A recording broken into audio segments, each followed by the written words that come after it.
Parem com o murmúrio, parem com a música fácil, parem com essa pregação que coça os ouvidos e acalma a consciência. Deus não tem prazer no seu entretenimento. Eu vos digo, e digo com a dor de um profeta que vê o fogo no horizonte, que a igreja de hoje está brincando de casinha enquanto a casa está pegando fogo. Vocês se tornaram amantes da complacência, viciados na segurança falsa de uma fé sem custo. Onde está o trovão? Onde está o tremor que deveria acompanhar a pregação do evangelho implacável? Nós vivemos no limiar, na borda afiada da eternidade, e a maioria de vocês está preocupada com a cor do tapete da igreja ou com o próximo encontro social. Olhem para o relógio de Deus. As engrenagens estão girando, os ponteiros estão prestes a se encontrarem, e a pergunta que queima a minha alma é: se Cristo voltasse hoje, você estaria pronto? Acaso não leram as Escrituras? O Senhor não virá com um anúncio de jornal, ele virá como um ladrão na noite. Não haverá tempo para um arrependimento de última hora, não haverá tempo para arrumar a casa espiritual. A palavra é clara: vigiai, pois, porque não sabeis o dia nem a hora em que o Filho do Homem há de vir. Mateus 25:13.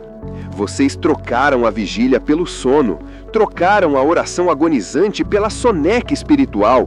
A igreja está mais interessada em se parecer com o mundo do que em se preparar para o encontro com o noivo.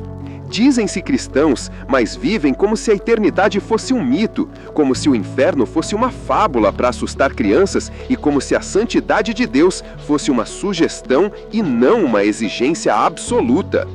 Eu vejo a multidão, a vasta multidão, que se professa seguidora de Cristo, mas que carrega uma cruz de papelão, leve, fácil de carregar, que não exige negação própria, que não exige renúncia. Onde está a marca da cruz em suas vidas? Onde está a dor do parto espiritual do qual Paulo falou? Jesus disse: se alguém quer vir após mim, negue-se a si mesmo e tome a sua cruz e siga-me. Mateus 16:24. Negar a si mesmo. É disso que se trata o discipulado. Não é de satisfação própria, não é de prosperidade terrena, não é de uma vida sem problemas. É de morte. Morte para o ego, morte para o desejo carnal, morte para o conforto mundano. Se vocês vivessem hoje como se Cristo voltasse em 10 minutos, vocês estariam perdendo tempo com essas conversas fúteis?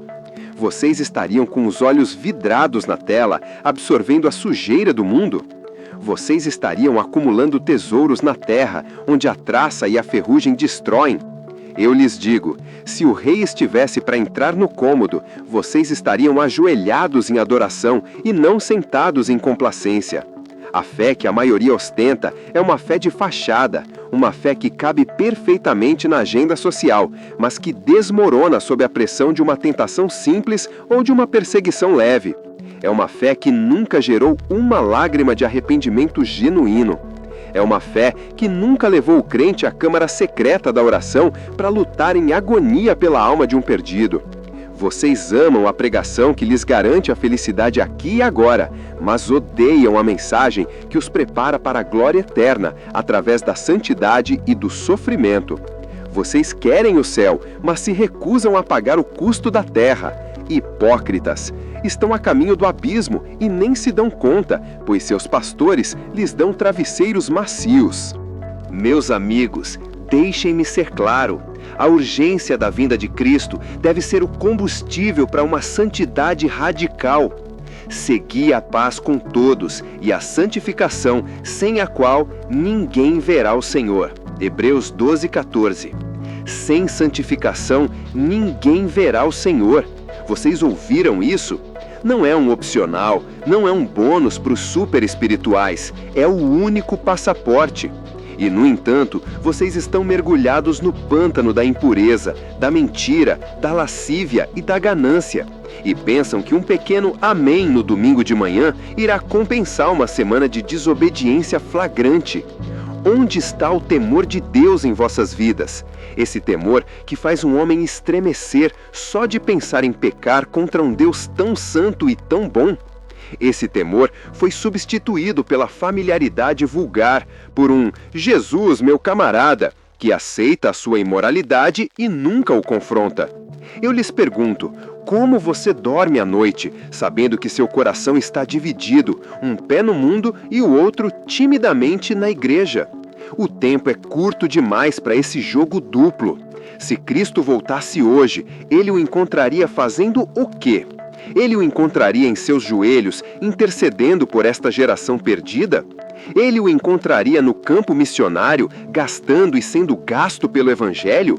Ou ele o encontraria desperdiçando a vida preciosa que ele lhe deu em trivialidades, em autoindulgência, em fofocas e em entretenimento vazio? A urgência da sua volta é o grito do Espírito Santo para saiam do meio deles e sejam separados. 2 Coríntios 6,17.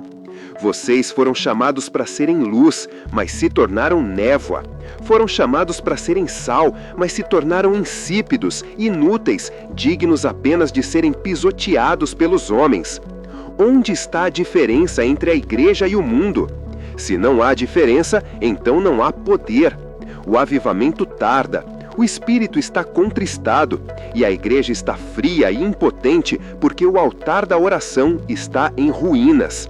Se vocês tivessem a convicção de que o juiz está à porta, vocês gastariam horas diante de Deus, clamando, gemendo, lutando por um toque do céu em vossas vidas e na vida desta nação.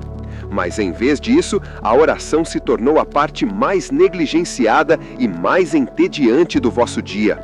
Vocês têm tempo para tudo, menos para a câmara secreta. Vocês passam mais tempo nas redes sociais do que em comunhão com o Rei dos Reis. Isso é uma vergonha. Isso é um insulto à graça que vos salvou. O profeta Joel clama: tornai a mim de todo o vosso coração, com jejuns e com choro e com pranto. Onde está esse choro? Onde está esse quebrantamento que não aceita a derrota espiritual? Onde estão os gideões que se recusam a voltar para casa enquanto a batalha não for vencida? A oração é a evidência da sua fé na iminência da volta de Cristo. Se vocês realmente crescem que o fim de todas as coisas está próximo, o que vocês fariam com seu tempo? Vocês orariam, vocês intercederiam, vocês se esvaziariam para serem cheios do poder do alto. A oração é alinho de suprimento e vocês a cortaram em nome da correria e da futilidade. Não é suficiente ouvir esta mensagem. Não é suficiente concordar com ela. O inferno está cheio de pessoas que concordaram com a verdade. O que Deus exige de vocês é ação imediata. Se ele voltasse hoje, você gostaria de ser pego em pecado não confessado? Com um coração cheio de ressentimento, ganância ou lascívia? Vinde e tornemos ao Senhor, porque ele despedaçou e nos sarara, feriu e nos ligará. Oséias 6:1. Não adiem mais o seu arrependimento. A graça não é uma licença para pecar, é o poder para parar de pecar. Haja como se o trovão já tivesse caído. Confissão e purificação radical. Vá ao seu armário de oração e limpe o lixo espiritual. Confesse o pecado pelo nome. Peça a Deus um ódio santo por tudo que o ofende. Restaure o altar da oração. Comprometa-se agora com um tempo inegociável de oração intercessória e de adoração, não para pedir, mas para buscar a face de Deus. Vida consagrada e testemunho audacioso. Saia do seu casulo de conforto. Gaste o seu tempo, a sua energia e o seu dinheiro na única coisa que resistirá ao fogo do juízo, a salvação de almas. Fale a verdade, viva a verdade, não se cale. Você viverá como se Cristo voltasse amanhã ou como se ele nunca fosse voltar? A resposta a essa pergunta é o que define a sua eternidade. Ó Deus de fogo e glória, nós te suplicamos que a tua palavra não caia em ouvidos moucos ou em corações endurecidos. Derrama sobre nós o espírito de arrependimento. Cansa-nos da nossa mornidão. Desperta-nos do sono da morte. Que o peso da eternidade caia sobre nós de tal forma que o trivial se torne repugnante e a tua santidade se torne o nosso único desejo. Perdoa-nos por termos trocado a cruz pela comodidade, a oração agonizante pelo entretenimento vazio e o temor santo pela familiaridade profana. Quebranta o nosso orgulho, despedaça o nosso ego, faze-nos chorar pelo pecado e gemer pela tua glória. Envia o avivamento que começa no coração de um homem ou mulher desesperado por ti. Que vivamos cada respiração, cada momento, cada decisão, como se a trombeta fosse soar e o céu fosse se abrir agora. Em nome de Jesus, o Rei que em breve voltará. Amém. Se o seu coração tremeu com este trovão da última hora, não o silencie. Não permita que esta palavra se perca na sua complacência. Ajoelhe-se agora mesmo e não se levante até que a sua alma tenha feito um pacto irrevogável com a santidade e a urgência. Espalhe o fogo. Esta mensagem não é para ser guardada. Ela é uma tocha para incendiar os corações adormecidos. Dê um like neste vídeo e compartilhe-o agora com todo aquele que você ama e que está brincando com a eternidade. Eles precisam acordar. Una-se à vigília. Se você está cansado da mediocridade e anseia pela glória de Deus, inscreva-se neste canal.